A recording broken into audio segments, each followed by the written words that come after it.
Hello good people, কি অবস্থা? কেমন আছো সবাই? আশা করি সবাই অনেক বেশি ভালো আছো।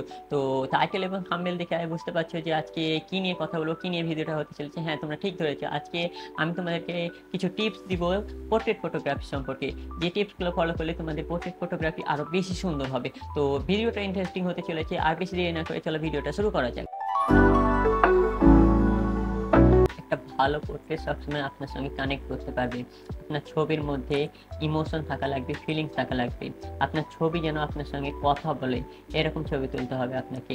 যদি আপনার ছবি আপনার সঙ্গে কথা বলতে না পারে, যদি আপনার ছবি ইমোশন ফিলিংস গুলা ফুটাতে না পারে, তবে সেটা পোর্ট্রেট না, সেটা শুধুমাত্র একটা ছবি। আপনার ছবির মধ্যে ইমোশন নিয়ে আসার জন্য আপনাকে করতে হবে কি, অনেক ভালো ভালো ফটোগ্রাফারের ছবি দেখতে হবে। আপনি যত মানুষের কাজ দেখবেন তত আপনার মধ্যে ইমোশন জিনিসটা গেইন হবে, আপনি তত ভালো পোর্ট্রেট ছবি তুলতে পারবেন। তাই আপনি অনেক ফটোগ্রাফারকে ফলো করবেন। আর সবসময় লক্ষ্য রাখবেন আপনার ছবির মধ্যে যেন ইমোশন ফিলিং জিনিসটা ঠিক থাকে, আপনার ছবি যেন আপনার সঙ্গে কথা বলতে পারে। আমি পার্সোনালি যেমন অভিজিৎ দার ছবি অনেক ফলো করি, তারপরে জয়িতা আপুর পোর্ট্রেট অনেক ফলো করি। এই ছবিগুলোর মধ্যে অনেক জীবন্ত একটা ভাব থাকে, যে ছবিগুলো দেখলেই মন ভালো হয়ে যায়। তো আপনি এরকম অনেক ফটোগ্রাফারকে ফলো করতে পারেন, যার ফলে আপনার নিজের কাজ সুন্দর হবে।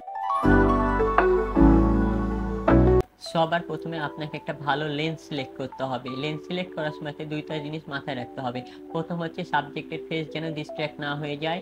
আর দ্বিতীয় হচ্ছে কি, আপনি যেন সাবজেক্টের খুব বেশি কাছে না চলে যান, এতে সাবজেক্ট আনকমফোর্টেবল ফিল করতে পারে।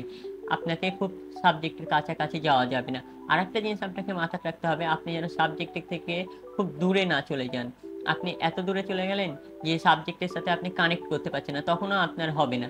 আপনাকে সবসময় মিড অবস্থা থাকতে হবে। এর জন্য 85 mm লেন্স সব থেকে পারফেক্ট। আপনি যখন 50 ইউজ করবেন তখন আপনি সাবজেক্টের খুব বেশি কাছে চলে আসবেন।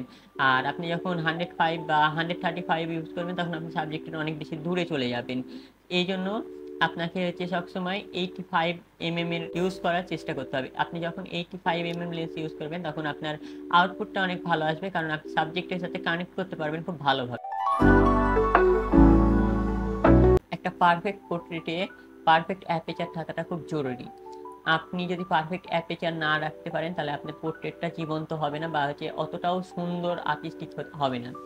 আমি অনেক ফটোগ্রাফারকে দেখেছি যারা এই অ্যাপেচারটা ব্যালেন্স না করে ছবি তোলে। আপনি ধরেন 85 mm এর একটা লেন্স ইউজ করছেন, যেটাতে অ্যাপেচার দেওয়া আছে 1.4 অথবা 1.8। আপনি হেডশট প্রোফাইলে ছবি তুলছেন, আপনি হেডশট ছবিতে 1.4 রেখে দিয়েছেন, আপনার চোখটা ফোকাস হচ্ছে, নাকের হালকা একটু পোর্শন ফোকাস হচ্ছে, বাকি ফেসটা ডিফোকাসে চলে যাচ্ছে। এক্ষেত্রে আপনার ছবিটা রিয়েলিস্টিক বা জীবন্ত মনে হবে না। কিছু কিছু ক্ষেত্রে এই ছবিগুলো ভালো লাগে, কিন্তু সব ক্ষেত্রে এই ছবি গ্রহণযোগ্য না, এই ছবিগুলো তেমন একটা ভালো লাগে না সব ক্ষেত্রে। তো আপনাকে লক্ষ্য রাখতে হবে যে এই কাজটা যেন না হয়। আপনি যখন 85 mm লেন্স ইউজ করছেন তখন আপনাকে অ্যাপেচার 5.6 রাখতে হবে হেডশট তোলার ক্ষেত্রে। তখন দেখবেন যে আপনার পুরা ফেসটা ফোকাসের ভিতরে চলে আসছে, তখন ছবিটা অনেক সুন্দর হবে। আর আপনি যখন লং শটে চলে যাচ্ছেন, আপনি ফুল লেন্থে ছবি তুলছেন, তখন আপনি 1.8 বা 1.4 রাখতে পারেন, কিন্তু আমি পার্সোনালি প্রেফার করবো না যে আপনি 1.4 বা 1.8 এ রাখেন। এই জায়গাতে আপনি আপনার লেন্স যদি 1.4 হয় বা 1.8 হয়, সেক্ষেত্রে আপনি 2.2 অথবা 2.8 এ রাখেন। এক্ষেত্রে আপনার ছবিটা অনেক শার্প আসবে, অনেক জীবন্ত হবে, দেখতে ভালো লাগবে। ডেপথ অফ ফিল্ডের মাপটা অনেক সুন্দর থাকবে। আপনার পোর্ট্রেটটাকে সুন্দর করার জন্য ডেপথ অফ ফিল্ডের মাপটা ঠিক রাখা খুব জরুরি। পিকচার প্রোফাইলকে আপনার নিজের মতো করে ব্যবহার করতে হবে। যখন থেকে ডিএসএলআর মিররলেস ক্যামেরাগুলো আসছে তখন থেকে ছবির মধ্যে একটা আজীব ডিজিটালনেস, আজীব একটা শার্পনেস আসা শুরু হয়েছে, যে জিনিসগুলো মোটেও দেখতে রিয়েলিস্টিক লাগে না। এর জন্য আপনাকে করতে হবে কি, যে পিকচার প্রোফাইলে সবসময় চেষ্টা করবেন আপনি স্ট্যান্ডার্ড মোডে ছবি তোলার। আর স্ট্যান্ডার্ড মোডে যেসব সেটিংগুলো থাকবে ওগুলোকে 0 করে রাখা। এর ফলে আপনি যতটুকু শার্পনেস চান, আপনার ছবিতে যতটুকু ভাস্টনেস চান, জিনিসগুলো আপনাকে সেইভাবেই দিবে। এর ফলে আপনার ছবিটা রিয়েলিস্টিক হবে আরো বেশি। পোর্ট্রেটের ক্ষেত্রে রিয়েলিস্টিক ভাবটা অনেক বেশি ম্যাটার করে। এই জন্য আপনাকে সবসময় খেয়াল রাখতে হবে আপনার ছবিটা কতটুকু রিয়েলিস্টিক হলো, কতটুকুন আপনার ছবিতে হার্শনেস আছে, কতটুকুন ছবি আপনার শার্প।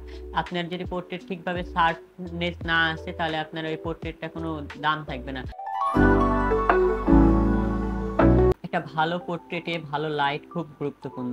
আপনি ভালো ক্যামেরা ইউজ করেন, ঠিকঠাক লেন্স সিলেক্ট করেন, আপনার এক্সপ্রেশন যতই ঠিকঠাক, আপনার যদি লাইট ঠিক না থাকে তাহলে পোর্ট্রেটটা কোনোভাবে ভালো হবে না। একটা ভালো পোর্ট্রেট তুলতে একটি ভালো লাইটের প্রয়োজন। ভালো লাইটটা আসলে কি? ভালো লাইট হলো একটি সঠিক ডাইরেকশন থেকে লাইট লাগানো। যেন সঠিক ডাইরেকশন থেকে শ্যাডোটা ক্রিয়েট হয়। শ্যাডো হার্ড নেবেন না সফট নেবেন সেটা সম্পূর্ণ আপনার বিষয়। কিন্তু ভালো একটা পোর্ট্রেটে সবসময় শ্যাডোটা যত সফট হবে তত হচ্ছে পোর্ট্রেটটা সুন্দর হবে। আপনি ইনডোরে শ্যুট করেন বা আউটডোরে শ্যুট করেন সবসময় আপনাকে লাইট লাগানো প্রয়োজন। লাইট যখন লাগাবেন তখন আপনার পোর্ট্রেটের কোয়ালিটিটা আরো ভালো হয়। লাইট প্লেস কিভাবে করবেন?